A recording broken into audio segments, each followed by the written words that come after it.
I keep hearing about how I need to put my face on the camera, and I'm very uncomfortable with this, but I'm going to do it because I think I need to do it. So today I want to talk about my high school art class that I teach. I teach a high school art class. It's for homeschoolers, and these kids have never taken an art class before, not one where they're learning how to draw. And I didn't know really what I was doing at first. So the first semester, I feel like I screwed up, and I didn't really have a book that I was using because I'm neurodivergent, and hey, who needs books? I can just make a curriculum up, right? I'm an artist, and I've been doing this for 26 years, so right, I know how to draw. I can teach them how to draw. Well, unfortunately, I didn't really feel like the kids had such a great learning experience, and that was my fault, and I feel kind of bad about it. So I'm going to be teaching again next year. So hopefully some of those kids that took my first class as the guinea pigs, it's kind of like being the firstborn child, right? I'm the firstborn child, and I got to be the guinea pig for my parents, and it was loads of fun, trust me. But anyway, this semester I decided that I was going to use a book because I felt like I really needed a little bit more structure.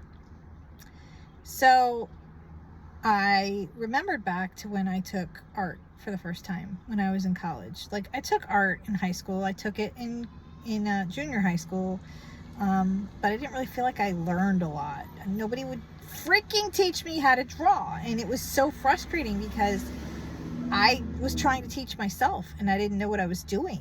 And when I got to college, I was like, okay, I wasn't going to major in art in college. I didn't think that it was something I could make money at. So guess what I decided to major in?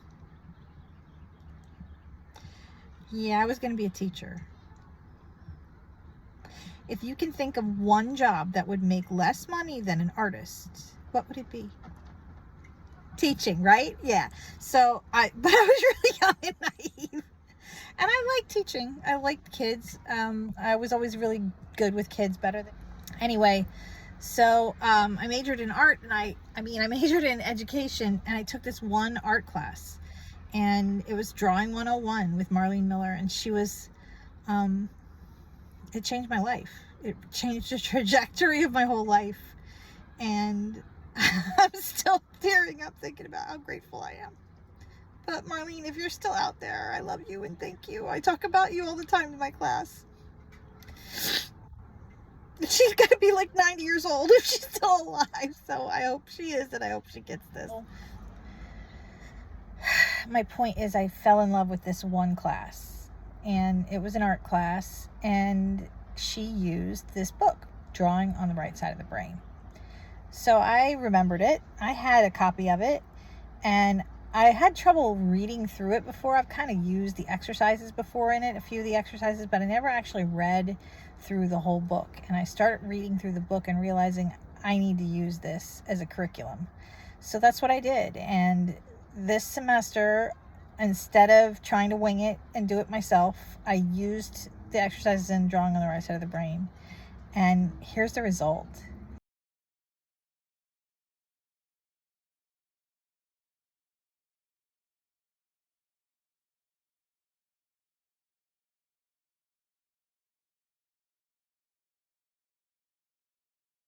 I think it's amazing. One of these kids, he started out just wanting to take a course just to maybe learn how to draw, just to kind of like a fun thing to do. And look at his drawing.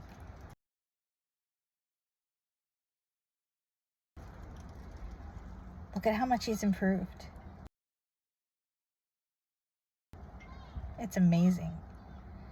This is Cody and his work. Cody has told his mom that he wants to be an artist now, and he wants to major in it in college. And I don't credit myself with any of this. It's that book, really. Drawing on the Right Side of the Brain. If you want to learn how to draw, go get yourself a copy. there's actually supposedly a workbook you can get too that's supposed to help really a lot with it, but I didn't even have to do that. I just took a few of the exercises out of here and spoke about it to the class, and then gave them an exercise from the book, and let them draw.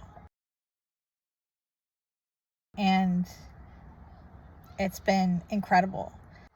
So anyway, I just want to encourage you that if you want to learn how to draw, you can do it. There's ways to do it. And if the most important thing is not really talent, there's no such thing as just talent. It's all work. For me and for everyone else who is a professional artist, we will all tell you we worked our butts off to get here. Hours and hours and hours and hours and days and years and months of coloring and drawing and trying to train our eye to see. And I'd like to show you this picture from Drawing on the Right Side of the Brain. This is a very famous artist, one of his early pieces, and then one of his later pieces. And I want you to just look at it and see the difference in the drawing. And it's just because he just kept practicing. And guess who this is, if you can? What famous artist did this?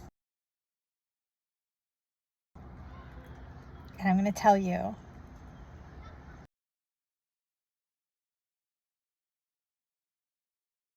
It's Vincent van Gogh. Probably the most famous artist in the world. So if he had to work at it, so do we all. But that is not a bad thing. That's actually encouraging, because it means that you'll get better if you put in the work. And don't be discouraged. Keep at it. That's all. Have a good one.